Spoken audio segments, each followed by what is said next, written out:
How's it going, guys? Welcome back to another video. This is our 2006 Land Rover LR3 HSE, and we're going to go over how it's held up so far after 1 year.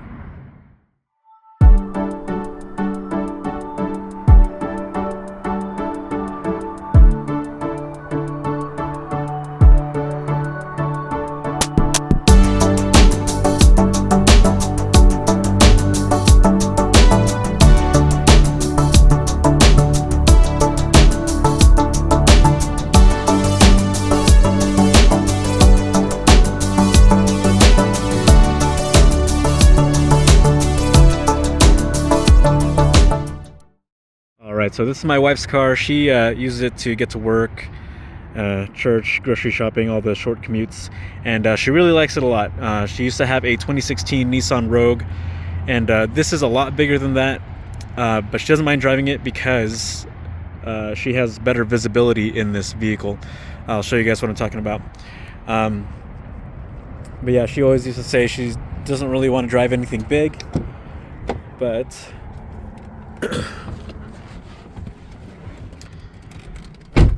as you can see,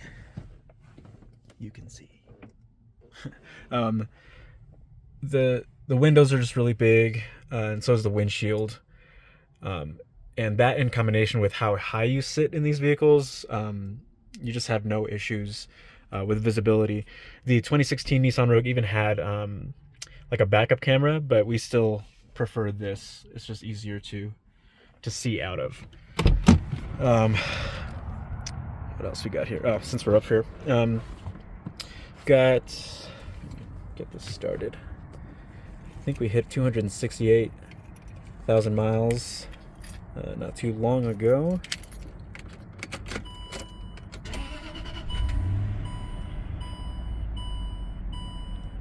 Yep, 268,000, and got the normal lights on there. Check engine lights, not a big issue. It's just the catalytic converter stuff. I don't know, maybe that's important to some of you. But if vehicle's running, that's whatever. Yeah, so again, this is a 2006. Entertainment system's pretty outdated, of course. Only thing that helps balance it out is the DVD player, which has been awesome. But yeah, we did update this Bluetooth adapter. It's hands-free, turns on and off with the car, which is awesome, and there's no sound delay, so definitely a lot more convenient compared to other Bluetooth adapters that I've had in the past.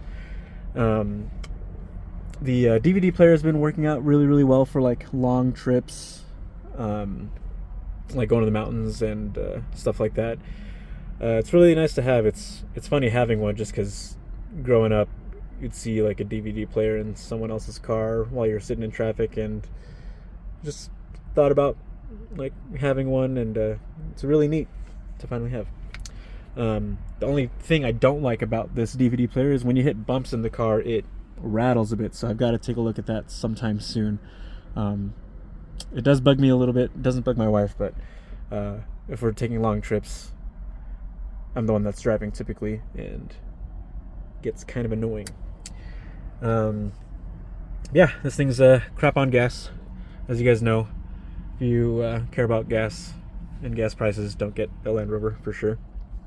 This is the 4.4 liter V8.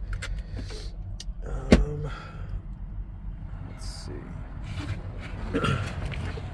It is on the coil converted suspension from Suncor Industries. I've mentioned that before in plenty of other videos, and it works out great. I actually just watched another video of somebody comparing this suspension to the stock air suspension, and aside from off-roading, it's just fine, if not the same, on just normal pavement. On dirt roads, it's really not that bad. I'm not doing any hardcore off-roading in this vehicle, neither does my wife, so it's great. If you don't want to deal with all the issues that air suspensions can have. As far as work goes on this vehicle, we had to replace the transfer case recently. and that's all right. The other things we just did, like front and rear pads and rotors, had to rebuild some of the calipers up front, I believe. And then what else was there? Something else I'm forgetting right now. Oh, the turn signal stocks, which I did myself. I thought it was going to be a lot harder than it actually was, but at night when you would turn left or right, it would trigger the high beams just briefly, or sometimes it would kick it on completely. Like this part was just extremely loose and worn out. So I got the part off of eBay. I think it was like $40, and it took less than 10 minutes. It was really easy. Just get I forget what size Torx screw it was, but that and a cross tip screwdriver, and I think that was it. Either that or a flathead, either one. Very, very easy to replace if you need to do that. Other than that work, it's mostly just been cosmetic stuff. We got a new front grille that I still need to get a badge for, and then a new side vent. We had the gray ones before, which I think were also aftermarket from the previous owner, but we wanted to get black because we think it looks a lot better. And the other grille was like only clipped in at the top, so the bottom was kind of loose. I didn't want to deal with that. We are thinking about wrapping this white portion here, but it is dented and it's got sensors, so it might be a little troublesome for whoever has to do that, because I don't want to do that. We'll pay someone else to do that professionally. We got some replacement Land Rover letters, and then some replacement letters for the back for the V8 and HSE letters. So those will be gloss black. The front ones are matte black, so we'll just have to spray those with like some gloss acrylic or something like that. But yeah, 268,000 miles, still going strong. Almost bought another LR3 to replace the D1, but just couldn't do it. Every time I think about selling the D1, I just can't do it. It'll probably be a lot less money to just upgrade the suspension parts for the D1 instead of getting a new LR3. The whole purpose behind that, though, for me is just space in the back, but I just need to remember to scoot the passenger seat forward in the D1, and then I'll have enough room to sleep back there. I'll be going camping soon, sometime next month, so I'll mess around with that. It is sitting on these huge tires here, which are 275 65 18s.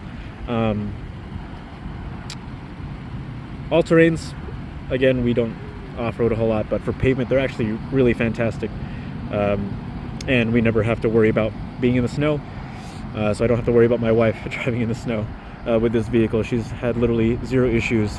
Actually, the one issue we had happened both when I first bought the car and then when I let my brother-in-law borrow the car maybe a month and a half ago. But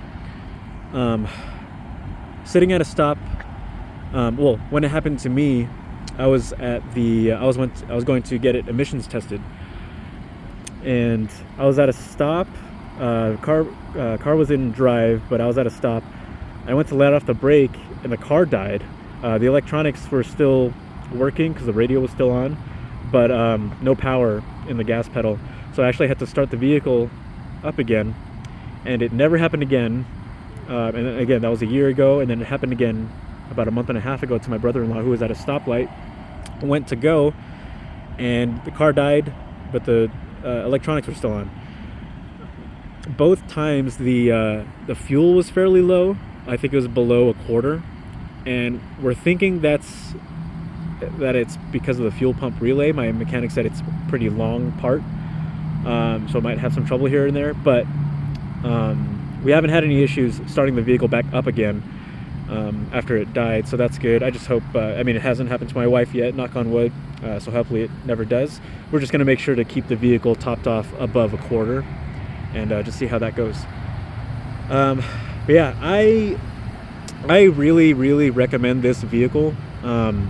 If I didn't get the Range Rover Sport, I would have no problem owning 2 or 3 of these, just because they're comfortable for just, you know, taking it around town. But then if you want to go off road, it can, even with the coil suspension. I mean, that's the whole thing that's advertised, right, for Land Rovers, is you could take it anywhere.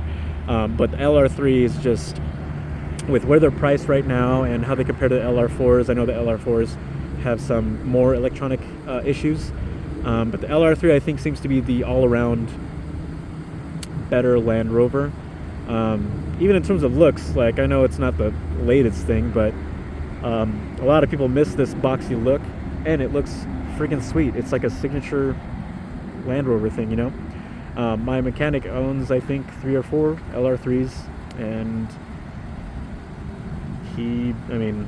he works on them literally all day. He's a, I think, master certified Land Rover mechanic or something like that, but he's great. His name is Brian, over at British 4x4 in Aurora. If you guys ever need work and you're in Colorado, need to work on your vehicle, or need some work done on your vehicle rather.